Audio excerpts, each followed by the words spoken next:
Good morning, dear students. In this lecture, we are going to discuss some more problems of quadratic equation, which is based on geometry. Okay. Now, the question number first is the area of an isosceles triangle is 60 centimeter and the length of each one of its equal side is 13 centimeter. Find its base. कहा जा रहा है कि अगर आपके पास isosceles triangle है बेटा, इस तरीके से सपोज कर लीजिए isosceles triangle है, ठीक है, ABC कहते हैं कि इनकी जो एरिया है ट्राइंगल की वो इन्होंने गिवन कर रखी है, वो है 60 सेंटीमीटर स्क्वायर एंड कहते हैं length of each one of its equal side is 13 centimetre. तो हमने सपोज कर लिया कि लेट अस सपोज दैट कि इसके जो है side AB is equal to side AC है और ये क्या है 13 सेंटीमीटर गिवन है. In this case you have to find the value of base BC. आपको क्या करना है, बेस BC की वैल्यू फाइंड आउट करनी है, ठीक है. तो बेसिकली आप क्या करेंगे, आप सबसे पहला काम यहाँ से करेंगे कि first of all point A से आप क्या करिए, यहाँ पर परपेंडिकुलर ड्रॉ करिए. ठीक, आपने पॉइंट A से क्या किया, परपेंडिकुलर ड्रॉ किया BC पर, ठीक है. AD is perpendicular to BC. Okay, इतनी बात समझ में आ गई. हमने कंसीडर कर लिया कि लेट अस सपोज दैट, हमने ले लिया let us suppose that, suppose कर लिया, क्या सपोज कर लिया बेटा कि BC is equals to 2x है, 2x सेंटीमीटर. पूरा BC क्या है, 2x सेंटीमीटर है. तो इस पे परपेंडिकुलर यहाँ पर आया, परपेंडिकुलर है AD, since AD is perpendicular to BC, तो इस BC इसलिए इसको क्या करेगा, इसको 2 इक्वल पार्ट्स में डिवाइड करेगा. Since AD is perpendicular to BC, तो यहाँ से क्या हो जाएगा, therefore BD is equals to, यहाँ से बेटा क्या हो जाएगा, DC हो जाएगा. That's why this will become x, this will become x. ठीक है, ये आपके पास 13 है, ये भी आपके पास क्या है 13 है. नाउ इन ट्राइंगल ABD, ठीक है, in triangle ABD you can see that कि यहाँ से क्या अप्लाई कर सकते हैं, we can apply Pythagoras theorem from here. तो hypotenuse means AB square is equals to AB square is equals to AD square plus BD square. We can write that this one, ये हो गया. अब जैसे ही यहाँ से AB स्क्वायर है, what is the value of AB square, means 169 is equals to AD square. We have to find the value of AD from here, ठीक है. BD is equals to x square and this will implies that AD square is equals to 169 minus x square. This will implies that AD is equals to under root 169 minus x square. AD की value बेटा यहाँ से क्या मिल गई, this one. इसको हमने equation number 1 consider कर लिया. अब देखिए क्वेश्चन में क्या कहा जा रहा है. क्वेश्चन में आपसे कहा जा रहा है कि the area of isosceles triangle is 60 centimetre. Isosceles triangle की एरिया गिवन है, ठीक है. तो area of triangle ABC is equals to, यहाँ से क्या हो जाएगा 1/2, बेस मीन्स BC और हाइट मीन्स यहाँ से क्या हो गया AD, ठीक है, AD. तो area of triangle ABC is given here which is 60 and this will be equal to 1/2. What is the value of BC की वैल्यू यहाँ पे बेटा 2x है, multiplied by AD means 169 minus x square. ठीक, ये बन गया. यहाँ से 2 से 2 कैंसिल आउट हो जाएगा, आपको क्या मिल जाएगा 60 is equals to x multiplied by 169 minus x square. अब ध्यान से सुनिए, अगर हम जब तक यहाँ पर बोथ साइड में स्क्वायर नहीं करेंगे तब तक ये अंडर रूट यहाँ से नहीं जाएगा. तो taking square on both side, आप क्या करेंगे, taking square on both side, दोनों साइड में आपने क्या कर रखा है, स्क्वायर कर दिया अगर बेटा, तो यहाँ से क्या मिल जाएगा 60 ये आपका हो जाएगा 3600 इज इक्वल्स टू, ये आपका x square multiplied by 169 minus क्या हो गया एक्स स्क्वायर. ठीक है, this can be written as 3600 is equals to 169 x square minus x to the power 4. अब इस पोर्शन को हम इधर लेकर के आएंगे. This can be written as x to the power 4 minus 169 x square and plus 3600 is equals to, यहाँ से क्या मिल गया आपको 0 मिल गया. ठीक है, ये इतना पोर्शन मिल गया. And in this case you can see that बेटा कि ये आपका क्या है, ये आपका बाई क्वाड्रेटिक है. बाई क्वाड्रेटिक को भी हम क्या कर सकते हैं, एकदम एग्जैक्टली उसी तरीके से सॉल्व कर सकते हैं जिस तरीके से आपका क्वाड्रेटिक सॉल्व होता है. ठीक है, देखिए कैसे, हमको क्या करना है, इन दोनों को मल्टीप्लाई करना है। मल्टीप्लाई करेंगे, हमें दो ऐसे नंबर्स का सिलेक्शन करना है जिनका प्रोडक्ट 3600 आए और सब्ट्रैक्ट या एडिशन करने पे हमको -169 मिले। तो this can be written as x⁴। इससे हम 2 पार्ट्स में डिवाइड कर लेंगे। फर्स्ट पार्ट आपका 144x² हो जाएगा और सेकेंड पार्ट आपका क्या हो जाएगा, 25x² हो जाएगा, -25x²। और इसी तरीके से +3600 इज इक्वल टू, यहाँ से क्या मिल जाएगा, 0। If you will take x from here, then you will get x² -144. If you will take -25 from here, then you will get x² and 25 ones are 25 -100, यहाँ से भी 144 यहाँ से इज इक्वल्स टू क्या मिल जाएगा, 0। ठीक है, sorry, if you will take x² from here, then you will get x² -25 and x² -144 is equals to 0। ठीक है, तो in this case either x² -25 is equals to 0 बेटा, और x² -144 इज इक्वल्स टू 0। ठीक है, so here x² is equals to 25, तो x is equals to ±5, यहाँ से ये मिल गया। If x² -144 is equals to 0, तो x² is equals to 144, so x is equals to +-12। देखिए यहाँ पर क्या बात हो रही है, ट्रायंगल की साइड्स की बात हो रही है। तो ट्रायंगल का साइड बेस बेटा इट कांट बी नेगेटिव, तो इसका मतलब है यहाँ से हम इसकी पॉजिटिव वैल्यू चूज़ करेंगे। तो x is equals to 5 centimetre भी हो सकता है और x इज इक्वल्स टू यहाँ से 12 सेंटीमीटर भी हो सकता है। When x is equals to 5 centimetre, then base BC is equals to 2x, means 2 × 5 means 10 centimetre. When x is equals to 12 centimetre, base BC is equals to आपको क्या मिल जाएगा, 24 सेंटीमीटर। ठीक है, ये तो आपका हो गया question. Now let's come to the another question. Another question is, this question is very important for you. There is a square field whose side is 44 meter. ठीक है, तो फर्स्ट ऑफ ऑल यहाँ से कहते हैं कि आपके पास क्या है, कोई स्क्वायर फील्ड है, ये हमने कंसीडर कर ली कि स्क्वायर फील्ड कंसीडर कर ली। कहते हैं कि जिसकी साइड क्या गिवन है, साइड ऑफ स्क्वायर फील्ड, ये कहते हैं कि 44 सेंटीमीटर इसकी क्या है, साइड गिवन है आपको। फिर ये क्या कह रहे हैं, ध्यान से सुनिएगा मेरी बात। कहते हैं a square flower bed is prepared in its center, leaving a gravel path all round the flower bed। देखिए कहते हैं कि जो है इस जो है स्क्वायर फील्ड के जो मिड में है, स्क्वायर फील्ड के मिड में जो एक स्क्वायर फ्लावर बेड प्रिपेयर कराया गया। ठीक है, स्क्वायर फ्लावर बेड प्रिपेयर कराया गया, ये भी स्क्वायर ही है, स्क्वायर फॉर्म करेगा। और कहते हैं कि फिर इसके आसपास की जो भी इसके आसपास के जो भी पाथ था, ये जो पाथ आपका बचा हुआ है, ये पूरा पाथ, ये आसपास का जो पूरा पाथ इसके बचा हुआ था इसके सराउंडिंग में, इसको क्या किया गया, ग्रेवलिंग कराई गई। ग्रेवलिंग कराने का मतलब है कि पूरा यहाँ पे क्या किया गया, यहाँ पे जो है शार्प जो आपके पास स्टोन्स होते हैं, स्मॉल पेबल्स, उसके थ्रू यहाँ पर डेकोरेशन कराया गया। मतलब एक तरीके से देखिए कि ऐसे पत्थर जो पैर में आपको चुभें, वो यहाँ पर इसकी क्या कराई गई, ग्रेवलिंग कराई गई। ठीक, अब ध्यान से सुनिए, ये पोर्शन हो गया, ये पोर्शन हो गया।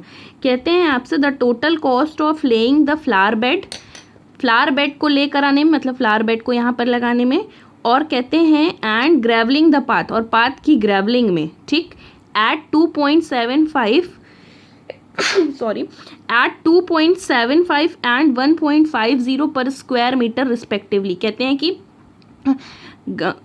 फ्लावर बेड की लेइंग में, ठीक है, 2.75 पर स्क्वायर मीटर का जो कॉस्ट लगता है, ठीक है, और पाथ की ग्रेवलिंग में जो है 1.50 पर स्क्वायर मीटर जो है कॉस्ट लगता है, और दोनों का मिला करके इनको टोटल कितना रुपीस देना पड़ेगा, 4904 रुपीज़।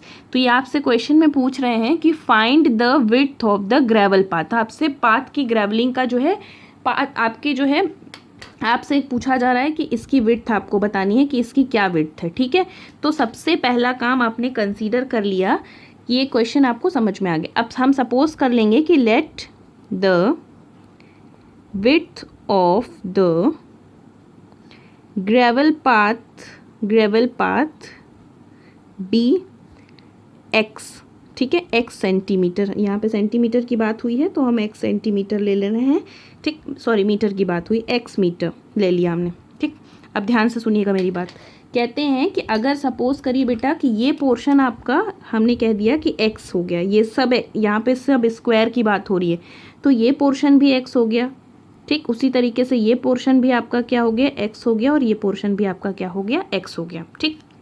अब इस तरीके से देखिए, ये पूरा 44 था, ठीक। ये पोर्शन x हुआ, ये पोर्शन x हुआ, तो ये पोर्शन कितना बचा, 44 माइनस 2x। इसके हिसाब से अगर यहाँ से देखिए तो आपको ये पोर्शन जो है क्या मिल जाएगा, ये पोर्शन आपको मिल जाएगा 44 माइनस 2x मीटर, ठीक है। तो यहाँ से अगर हमने ले लिया कि let the width of the gravel path be x metre, तो यहाँ से आप लिखेंगे देन यहाँ से then side of, in fact each side of square flower bed is equals to, यहाँ से बेटा क्या हो जाएगा, 44 माइनस 2x का क्या हो जाएगा, 44 माइनस 2x सेंटीमीटर, ठीक। अब यहाँ से देखिए हमको क्या फाइंड आउट करना है, हमें एरिया फाइंड आउट करना है। उस एरिया से हम क्या करेंगे, चीज़ें फाइंड आउट करेंगे। हमको क्वेश्चन में क्या दिया गया है, क्वेश्चन में यही चीज़, इसी का एरिया फाइंड आउट करना है, इसी से रिलेटेड क्लू दिया हुआ है। तो यहाँ से अगर आप देखिए तो एरिया ऑफ, यहाँ से अगर आप देखिए तो एरिया ऑफ स्क्वायर फील्ड क्या हो जाएगा बेटा, area of square field is equals to 44 का होल स्क्वायर, मीन्स यहाँ से 44 multiplied by 44 is equals to, यहाँ से क्या हो जाएगा 1936 सेंटीमीटर स्क्वायर। देखो मेरी बात ध्यान से सुनो, आपको एरिया फाइंड आउट करना है। देखिए इस पूरे की एरिया मिल जाएगी, इस स्क्वायर बेड की एरिया मिल जाएगी, तो हम बेसिकली क्या करेंगे, area of gravel path find out कर पाएंगे। कैसे area of gravel path find out कर पाएंगे, area of this square field minus area of this square bed. जब इस एरिया में से इस एरिया को हम सब्ट्रैक्ट कर देंगे तो हमें ग्रेवल पाथ का जो है एरिया पता चल जाएगा।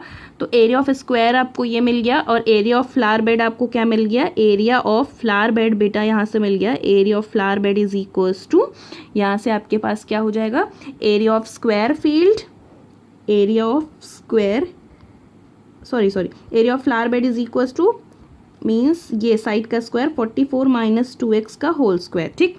अब आपको क्या चाहिए, आपको चाहिए area of gravel path, area of gravel path.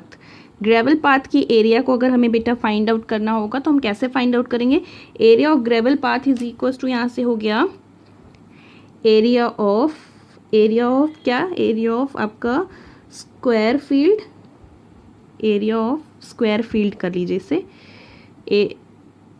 Area of square field minus area of flower bed, ठीक है। एरिया ऑफ स्क्वायर फील्ड की बात करें तो क्या मिल जाएगा यहाँ से 1936, और एरिया ऑफ फ्लावर बेड की बात करें तो माइनस ऑफ 44 माइनस यहाँ से 44 माइनस 2x का होल स्क्वायर, ठीक है। हम इसको थोड़ा सा शॉर्टेस्ट फॉर्म में इसको कन्वर्ट कर लेते हैं। 1936 minus this is a minus b का होल स्क्वायर, तो 1944 का स्क्वायर 1936, ये प्लस 4x स्क्वायर और माइनस 2ab के अकॉर्डिंग ये आपका क्या बन जाएगा, माइनस 2ab के अकॉर्डिंग माइनस 176x बन जाएगा। यहाँ से अगर आप देखिए तो आपको मिल गया 1936 minus 1936 and minus 4x square plus 176x, ये पोर्शन कैंसिल आउट हो गया। तो आपको यहाँ से बेटा क्या मिल गया, यहाँ से आपको मिल गया minus 4x square plus 176x metre square, ये एरिया ऑफ ग्रेवल पाथ मिल गया। अब क्वेश्चन में देखिए क्या कहा जा रहा है, क्वेश्चन में कह रहे हैं ये कि the total cost of laying flower bed and gravelling the path at 2.75 per square metre and 1.50 per square metre respectively is this one, ठीक। तो सबसे पहले हम आते हैं फ्लावर बेड पे। फ्लावर बेड को ले करने के लिए, फ्लावर बेड के लेइंग के लिए इन्हें 1 मीटर स्क्वायर के लिए देना पड़ता है 2.75, तो 44 माइनस 2x स्क्वायर, 2x के होल स्क्वायर एरिया के लिए इन्हें कितना देना पड़ेगा, 44 माइनस 2x का होल स्क्वायर मल्टीप्लाइड बाय 2.75, ठीक है। तो इसी तरीके से हम आगे प्रोसीड करेंगे अकॉर्डिंग टू क्वेश्चन। सबसे पहला हम काम यहाँ से क्या करेंगे, कॉस्ट ऑफ लेइंग द, ये क्वेश्चन बहुत इंपॉर्टेंट है, लेइंग द फ्लावर बेड, ठीक है।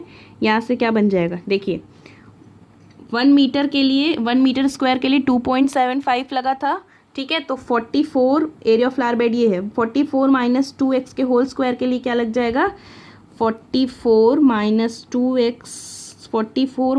2x का होल स्क्वायर मल्टीप्लाइड बाय यहाँ से 2.75, ठीक है, मल्टीप्लाई किया। अब मल्टीप्लाई करने के बाद हम यहीं पे इसको थोड़ा सा शॉर्टेस्ट फॉर्म में इसके लिख दे रहे हैं, यहाँ से ये 100 हो गया। और इस तरीके से हम इसे अगर हम सॉल्व करें बेटा तो हमें ये मिल जाएगा 11/4, 44 यहाँ से माइनस 2x का होल स्क्वायर यहाँ से अगर मिल जाएगा, ठीक है, ये आपको मिल जाएगा। और अगर आपने बेटा यहाँ से क्या कॉमन ले लिया, अगर आपने यहाँ से कॉमन ले लिया कुछ, और अगर यहाँ से अगर आपने 2 कॉमन लिया तो 2 कॉमन अगर आप यहाँ से बेटा लेंगे तो ये क्या बन जाएगा, 22 माइनस एक्स का होल स्क्वायर। और ये 2 जब स्क्वायर के बाहर आएगा तो 4 के फॉर्म में आएगा, तो 11/4 मल्टीप्लाइड बाय 4, तो इस तरीके से आपको ये मिलेगा 11/22 माइनस एक्स का होल स्क्वायर, ये आपको मिल गया, इतने रुपीज़ आपको मिल गए, ठीक है, ये हो गया। अब देखिए कॉस्ट ऑफ, पहली चीज़ आपको क्या दी हुई थी, cost of laying the bed, दूसरी चीज़ आपको क्या दी है, cost of gravelling the path, cost of gravelling the path, ठीक है। 1 मीटर स्क्वायर के लिए इन्हें 1.50 देना पड़ता है, तो ग्रेवलिंग पाथ की एरिया कितनी है, दिस वन, तो यहाँ से हो जाएगा 176x minus 4x square multiplied bye 1.50, ठीक है, अपॉन यहाँ से क्या हो जाएगा, इसको हम हटाएंगे, ये दिस विल बिकम, या ये कैंसिल आउट हो गया, यहाँ से इसको हम शॉर्टेस्ट फॉर्म में लिखेंगे तो हमें पूरी तरीके से ये मिल जाएगा। अगर यहाँ से आप 4 कॉमन ले लीजिए तो ये आपका क्या बन जाएगा, 44x minus x square, 4 multiplied by 15 divided by 10, तो ये आपका क्या हो जाएगा, 15 4 ज़ा 60, और यहाँ से ये आ जाएगा 6, तो 6 multiplied by 44x minus x square यहाँ से, और ये मीटर रुपीज़, ठीक। तो cost of laying the flower bed मिल गया, cost of gravelling the path मिल गया। अब ये टोटल कॉस्ट क्वेश्चन के अकॉर्डिंग कितनी दी हुई है बेटा, according to question total cost is 4904, तो हम यहाँ से करेंगे therefore according to question, therefore according to question, क्या कहते हैं ये क्वेश्चन के अकॉर्डिंग क्या बात कही जा रही है कि क्या चीज़ें दी थी, 11 मल्टीप्लाइड बाय 22 माइनस एक्स का whole square plus 6 of 44x minus x square is equals to, यहाँ से 4904 है, ठीक। अब ब्रैकेट ओपन करते हैं बेटा, दिस विल बिकम 11, ठीक है, दिस विल बिकम 484, और ये आपका क्या बन जाएगा, प्लस एक्स स्क्वायर बन जाएगा, और ये आपका क्या बन जाएगा, माइनस 44x, ठीक है, प्लस यहाँ से 6 इंटू 44 अगर हम मल्टीप्लाई कर दें तो आई थिंक हमको मिलेगा 264x and minus 6x square is equals to, यहाँ से 4904 मिलेगा। This can be written as 11 को अगर हम 484 में मल्टीप्लाई करेंगे तो आई थिंक ये हमको क्या मिल जाएगा, 11 को 484 में मल्टीप्लाई करेंगे तो हमें मिल जाएगा 5324 मिल जाएगा, एंड प्लस 11x स्क्वायर, और यहाँ से हमने 11 को